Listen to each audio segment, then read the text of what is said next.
Hi, welcome to lecture 2. So basically in lecture 1 we saw how to start with programming, right? But if you remember your lecture from flowcharts, there are a couple of things which we have just not touched, right? So for example, if you remember, we had this decision box which we were using to make decisions, where we were able to say if something is true, go this way, else go this way. We were able to say something like this, right? So far whatever we have seen, we are able to do sequential work. We are not able to say that if this is true, go in this direction, otherwise go in some other direction, right? Another thing that we have not done so far is we don't have any way of repeatedly doing some work. So these are the two main things that we want to do in this chapter, in this lecture. So we want to go through how we will manage if else, and how we will have a way to repeatedly do something till we are not done. Okay, great. So let's get started with if else. So the whole point of this video is that we should be able to do something like this, that if a condition is true, then we want to do some work, else we want to do something else. So we want this block of code to be executed on basis of whether something is true or not. And if this is not executed, we want the other part to be executed. Okay? Okay, let's see how we will do that in Java. So first of all, let's create another project. I'm going to create a new project. Let's call it Java project. Lecture 2. Okay.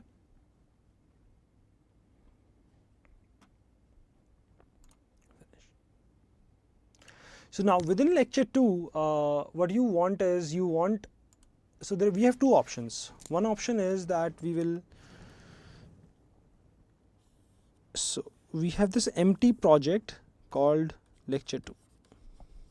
Now in the last lecture what we did is we put all our files inside the src folder here. Now we have another option. What we can do is we can actually create subfolders. So for example, in this lecture we want to learn few things related to if else, some things related to while, repeatedly doing something. So we will make two subfolders and put all code related to if else in the first one, all code related to while in the second one. So that way we will be able to manage our data better, manage our code much better. Okay. So let's see how we can do that in Eclipse. So what we want to do is we don't want all our code to go inside src. Right? So to make a subfolder, what you can do is you can actually create a new package. Okay. So for example, the first package we are going to call is if else. So all our code related to if else will go here. Okay. So let's call it if underscore else. That's just the nomenclature that generally everybody uses. Finish.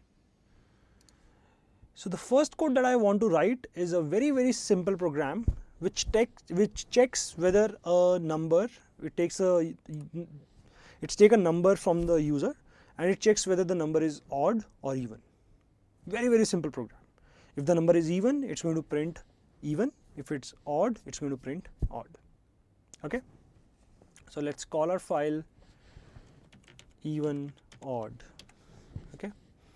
Let's include the main and let's finish. Great. So first of all, let's take the user input.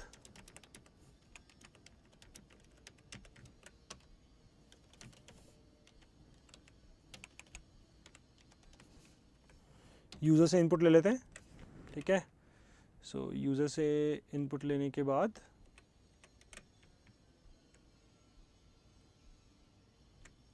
कर ली मेरे इत्थे भी एक बारी.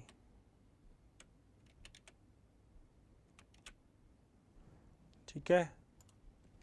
So let's take user input. So user से input लेने के बाद what we can do is, so I just forgot the semicolon, let me just put it there. we will take a number input. Next it. Now what do you want to do? We want that we should be able to do something on basis of whether n is even or odd, right? So what numbers are even? I think those numbers are even which when divided by 2, their remainder is 0, right? So if an even number is divided by 2, the remainder will be 0. How to find remainder? I hope everybody remembers this operator. So we will take n percentage 2. This will give us the remainder. And we want to check whether this is equal to 0 or not. I hope everybody remembers how to check if two numbers are equal or not. So you can do equal, equal. So we want to check whether n percentage 2 equal 0 or not. In case that is true, we just want to print out even, else we want to print out odd. And that's exactly the syntax that we need to use. We just, whatever I just said, हमें exactly same syntax use करना है. ठीक है? So if n percentage 2 equal 0, अगर reminder जो हमने लिया है वो 0 आ रहा है, तो if there is any confusion, what you can do is, एक काम करते हैं. So रिमाइंडर अलग से ले लेते हैं. n percentage 2 रिमाइंडर स्टोर कर लिया. अब मैं रिमाइंडर को चेक कर रहा हूँ कि क्या वो 0 है या नहीं है. अगर वो 0 है, so I'll print out, hey, my number is even. Else I'll print out, hey, my number is odd. See, so basically these brackets are very important, these curly brackets. So if something is true, then you do all the work within these curly brackets. And if you have an else, then you do all the work between these curly brackets. Okay, so these curly brackets are very important. So that's a very simple program that we have written. If the remainder is 0, the number is even, you can just print it out, else we can print out that it's an odd number. Okay, so this if else actually has multiple different formats that you can use. So for example, let's say I just want to print out, if the number is even, I just want to print out it even. I don't want to print odd. क्या करना है मुझे number मिलेगा. अगर even हुआ तो मैं even print कर दूंगा, वरना मुझे कुछ नहीं करना. So what you can do is, you can actually get rid of this else. You don't need this else. अगर रिमाइंडर 0 है तो इवन प्रिंट कर दो, वरना कुछ मत करो, अदरवाइज हम कुछ भी नहीं करेंगे. ठीक है? So this is when you just have an if, you don't have a else accompanying the if. So पहले जो हमने एग्जांपल देखा था, if था फिर followed by else था.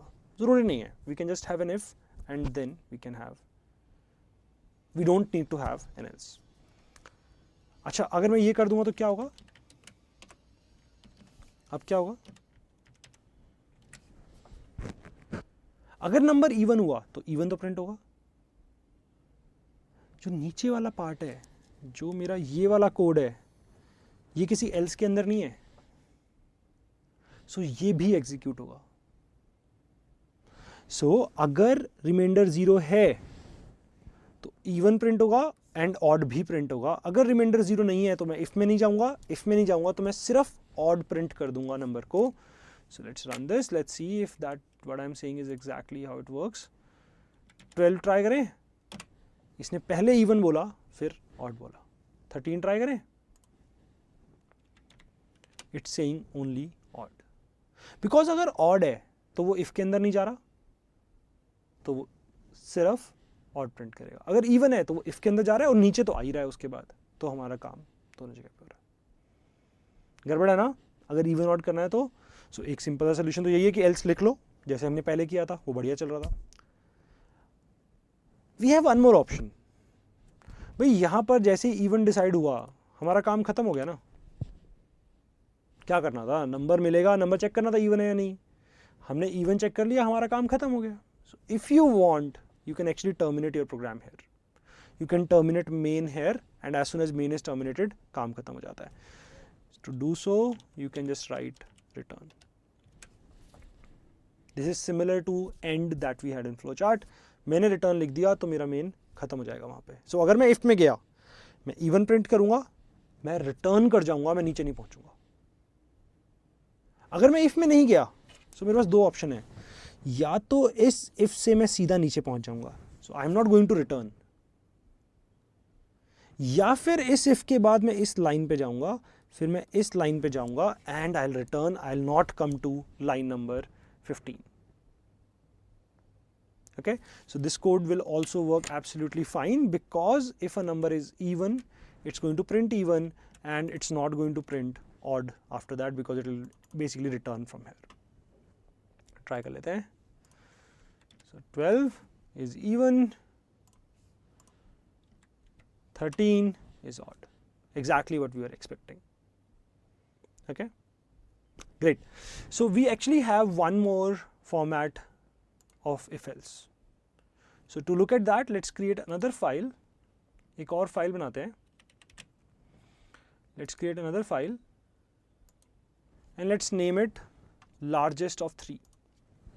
So as the name says, क्या करने वाले हैं हम 3 नंबर लेंगे. ठीक है, 3 नंबर लेंगे. जैसे पूरा प्रिंट नहीं करना पड़ता ना system.out.println, ऐसे ही मेन पूरा प्रिंट नहीं करना पड़ता. मेन लिख के कंट्रोल स्पेस दबा दो, वो तुम्हारे लिए कंप्लीट कर देता है.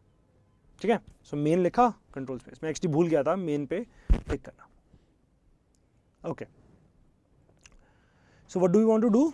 We want to take 3 numbers input.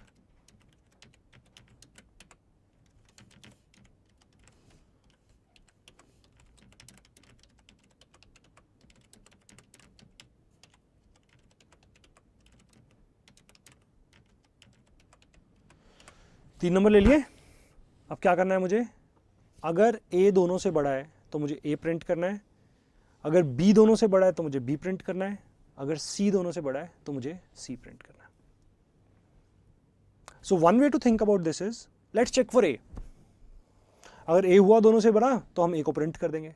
चलो इतना तो करते हैं पहले. ठीक है, सो इफ क्या करना है मुझे? a दोनों से बड़ा होना चाहिए. सो a b से बड़ा होना चाहिए एंड ए सी से भी बड़ा होना चाहिए. सो एंड ऑल्सो, अगर ऐसा है तो क्या करूं? ए को प्रिंट कर देता हूं. एक छोटी सी गलती की है मैंने, सिर्फ ग्रेटर नहीं चेक करना चाहिए, greater than equal to check करना चाहिए. Right, so if somebody gives me 10 10 5 तो 10 प्रिंट कर दूं ना, ए को प्रिंट कर दूं ना. So greater than equal to check करना चाहिए.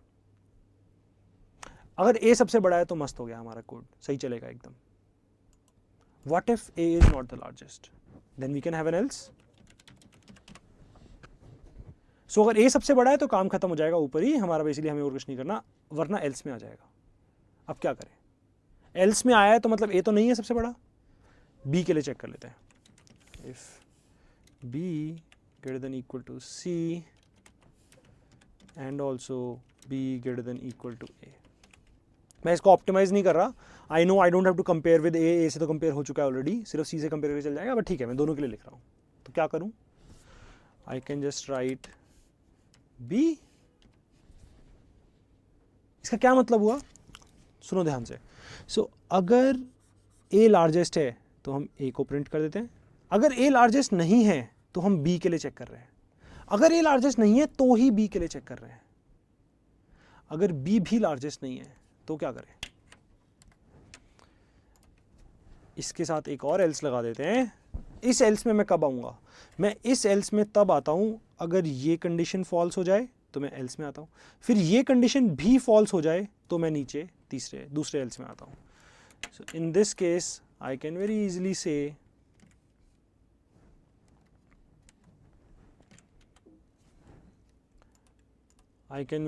से that C is the largest number. ठीक है, हम बोल सकते हैं C हमारा लार्जेस्ट नंबर है एंड हम इसको रन करके देख लेते हैं. Let's give 10 10 5. 10 is the largest. Let's try 1 2 3. 3 is the largest. So it's working absolutely fine. मस्त चल रहा है एकदम. क्या कर रहे हैं हम? A सबसे बड़ा है, A को प्रिंट कर दो. Else अगर B सबसे बड़ा है तो B को प्रिंट कर दो. एल्स। अब ये जो नीचे एल्स आया ना, ये कैसे पहुंचेंगे हम? पहला वाला इफ भी फॉल्स होना चाहिए, अगला वाला इफ भी फॉल्स होना चाहिए, फिर हम तीसरे में आएंगे। In that case will print C. This is absolutely fine, बिल्कुल कर सकते हैं ऐसे। एक वेरिएशन और है जिसको करके देखते हैं एक बार। हम करना क्या चाहते हैं, इसको एक बार मैं कमेंट आउट कर रहा हूं, ठीक है।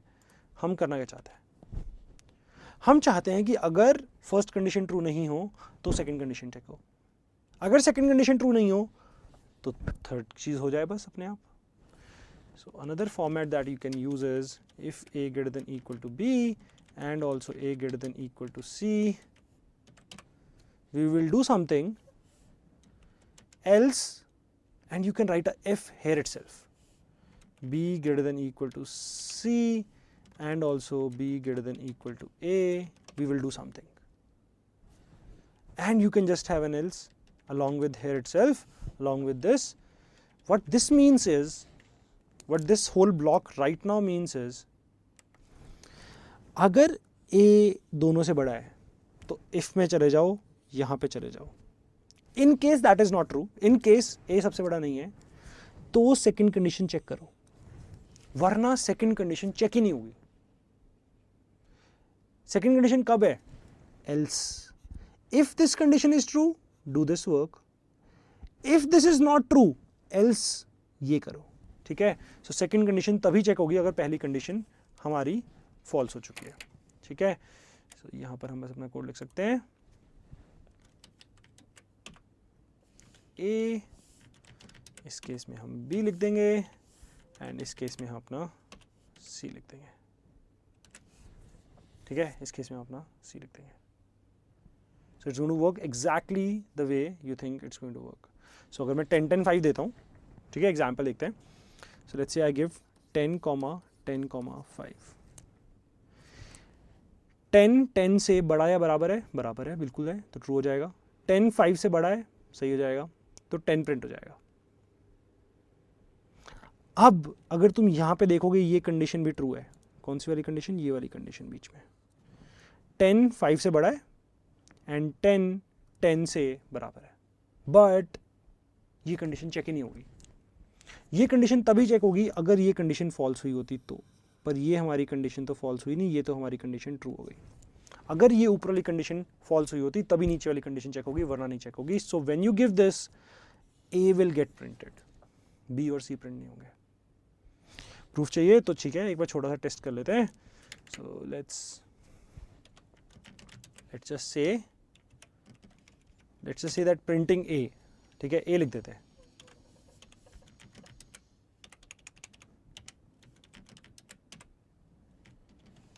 यहाँ पे बी प्रिंट कर देते हैं एंड यहाँ पे सी प्रिंट कर देते हैं। So let's give 10 10 5 and we are actually printing A, B पे नहीं प्रिंट कर रहे हैं, ठीक है। So that is another variation of doing the same problem. So हमने 3 तरीके देखे, सिर्फ इफ, एल्स की कोई जरूरत नहीं है, इफ के बाद एल्स आ रहा है, ठीक है, इफ के बाद एल्सिफ आ रहा है, एक और एल्सिफ आ सकता है, एक और एल्सिफ आ सकता है, एक और एल्सिफ आ सकता है, जितने भी एल्सिफ आ सकते हैं, ठीक है। फॉर एग्जाम्पल करके देख लेते हैं एक और। लेट्स से मैं चाहता हूं, ठीक है, चलो एक और छोटा सा एग्जाम्पल देख लेते हैं, just to be sure that we are absolutely clear on what we are trying to do. So let's create a new class, let's call this class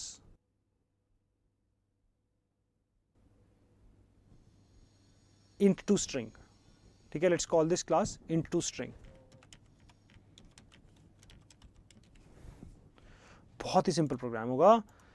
इसको अगर मैं 1 दूंगा तो ये 1 वर्ड प्रिंट कर देगा। सो अगर मैं इसको इनपुट में ये दूंगा तो ये प्रिंट करेगा। अगर मैं इसको इनपुट में 2 दूंगा तो ये प्रिंट करेगा, 3 दूंगा तो ये 3 प्रिंट करेगा, वरना ये कुछ प्रिंट नहीं करेगा, ठीक है। इन तीनों केस में इसको काम करना चाहिए, ओके, ठीक है। सबसे पहले तो वही हमारा स्टैंडर्ड काम, क्या? स्कैनर ले लेते हैं, नंबर ले लेते हैं, स्कैनर हो गया, नंबर हो गया. If a is equal to 1, we will print 1. Now if a is not 1, then you want to check if a is 2. So else if a is 2, we will print 2. क्या हम ये कर दें अब? भाई 1 भी नहीं होगा, 2 भी नहीं हुआ तो 3 कर देते. नहीं, that's not the right way to do it. अगर मैंने तुम्हें इनपुट में 4 दे दिया तो क्या बोला था मैंने? 1 दूंगा तो 1 प्रिंट करना है, 2 होगा तो 2 प्रिंट करेंगे, 3 होगा तो 3 प्रिंट करेंगे, 4 दे दिया तो कुछ नहीं करना. सो इस केस में मुझे एल्स नहीं चाहिए, मुझे ये भी एल्स इफ चाहिए, a इक्वल 3. ये भी मुझे यही चाहिए. सो क्या होगा अगर मैंने a इक्वल टू 4 दिया तो क्या होगा? अगर तुमने a इक्वल टू 4 दिया, ये भी ट्रू नहीं है, ये भी ट्रू नहीं है, ये भी ट्रू नहीं है, कहीं पे भी नहीं जाएगा, सीधा नीचे पहुंच जाएगा और प्रोग्राम खत्म हो जाएगा. ठीक है, रन करके देख लेते हैं. So let's give 4 and the program is done. We didn't print anything. Let's try for 2 and program prints 2. देखो सेम चीज करने के बहुत सारे तरीके होते हैं. अभी मैंने तुमको ऐसे करके दिखाया है, इसके और तरीके क्या हो सकते हैं?